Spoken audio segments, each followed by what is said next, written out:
Hello everyone. So in this video, I want to cover the design of a digital PID controller using an STM32 Nucleo F401RE board and L293 motor driver. We are using simple DC motor with an encoder embedded within it yeah, to be controlled using a PID controller, digital PID controller that is implemented on Nucleo board. So in this video, I would try to cover the design that is done in STM Cube IDE with the IOC or configuration graphical tool as well as the code itself. So to give you an overview of the system here, this potentiometer right here of 100K is used to control the speed of the motor, um, which is given as in analog input into the pin A1 of the Nucleo F401RE board, and corresponding to that particular value of analog, a PWM is generated, which essentially controls the speed or the duty cycle of the motor and is fed into the L293 motor driver. This motor driver is configured in accordance with its data sheet, which then provides the pulse or controls the speed of the motor right here. This motor, as I said, has an encoder which basically detects the speed and position of the motor at all times, which is then fed back into the Nucleo board in order to recalculate the necessary PWM. So essentially, it's a closed loop system, and, which is being controlled by PID controller with the feedback sensor being encoded here. This voltage divider that you are seeing here is simply to reduce the voltage level from being obtained from the motor to back to 3.3 volts, which is compatible with the Nucleo F401RE board. So for this particular Nucleo board, we have various analog inputs and digital inputs, and outputs as well, which can be used to generate PWM and read analog signals as well. So if I go to the configuration tool for this particular board, we first of all selected this model STM32 F401RE board, which we are using right here, this one, and these are the pin configuration that can be set directly from this configuration graphical configuration tool as well. You can select the pin itself and change its state in which you want it to operate, whether you want to use it as a timer, as a GPIO input, output, and so on and so forth. So some of the pins I have already set here, and other pins can be set just by clicking on it and selecting the available options. Further to that, we can also configure various peripherals like ADC timers and UART and I2C from these configuration settings that are given on the left here. For example, I set the ADC right here, as you can see on the pin 0 and pin 1, because essentially we are using pin 0 and pin 1 of this board as an analog pin. So this is done with a 12-bit ADC, as you can see here. And if I scroll further, you can see various other configuration.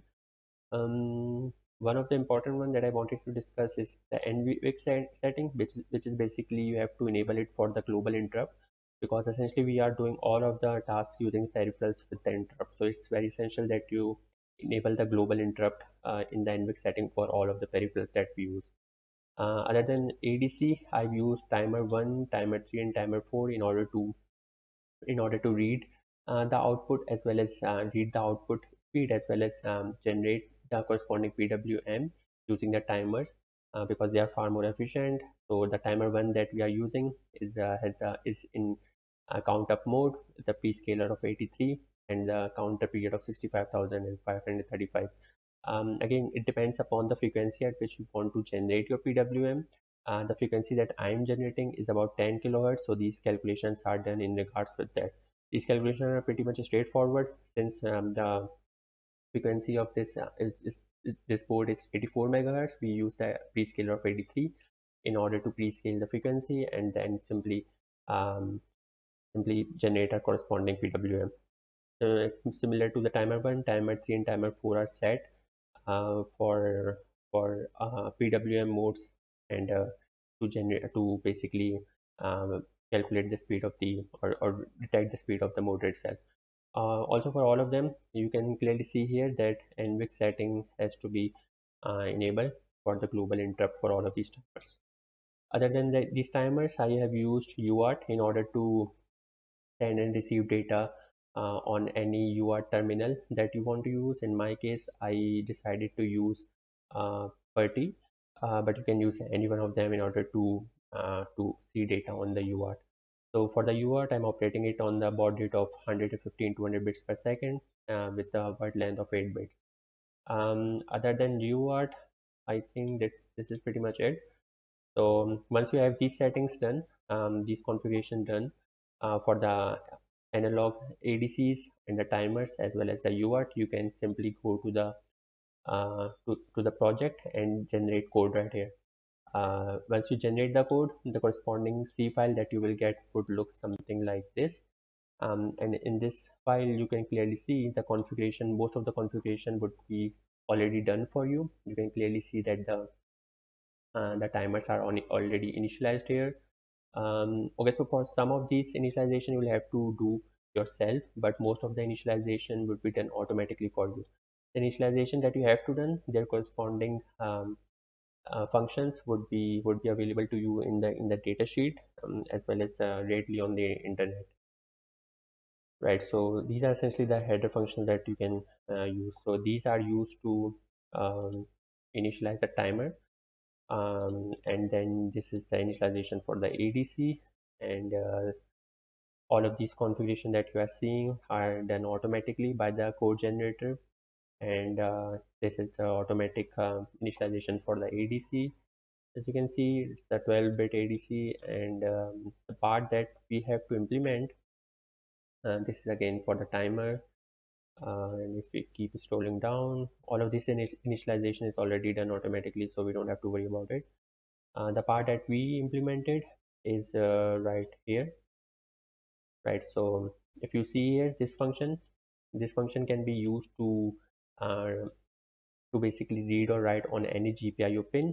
So if, for example, I wanted to control the LED which is connected with the GPIO 13 by toggling it using the toggle function. So this is the corresponding function for it, fallback routine for it. And the next part, for example, I wanted to control the state of the pin using various buttons. For example, I wanted the LED to be off if the button 1 is pressed. If the button 2 is pressed, then the LED toggles, and so on and so forth. These are the routine, the callback function for the timers. For as long as the timers is running, this function won't be called. But as long as the timer runs out, as soon as the timer runs out, this function would be called, and we can do our desired task in here. So essentially, what I'm doing is I'm toggling the LED using the timer that we set in IOC file right here. So essentially what's happening here is the period was already set. It was at 10 kilohertz, and corresponding to that we have the period, and we want 50% of the duty cycle to be off, 50% of the duty cycle to be on. So essentially what's happening here is we are toggling between on and off with the duty cycle of 50% depending upon whether the button 1 is pressed or button 2 is pressed, right? And this routine right here is for the callback of the ADC. For example, whenever we want to write the data on the UART terminal, we can simply call this callback function routine right here, and can print our desired message through it as well. Corresponding to that, then this part right here is basically reading the analog from the A0 pin or A1 pin, and we can map that particular analog value to the particular duty cycle that we want, and then output it on the UART as well, right? The rest of the functions are pretty similar. They basically read the analog value, generates the corresponding duty cycle, fed it into the motor driver, and then produce the corresponding feed on the motor. I would share this file so you can go through it, but it's pretty straightforward, and we have used various timers and ADCs and UARTs in order to implement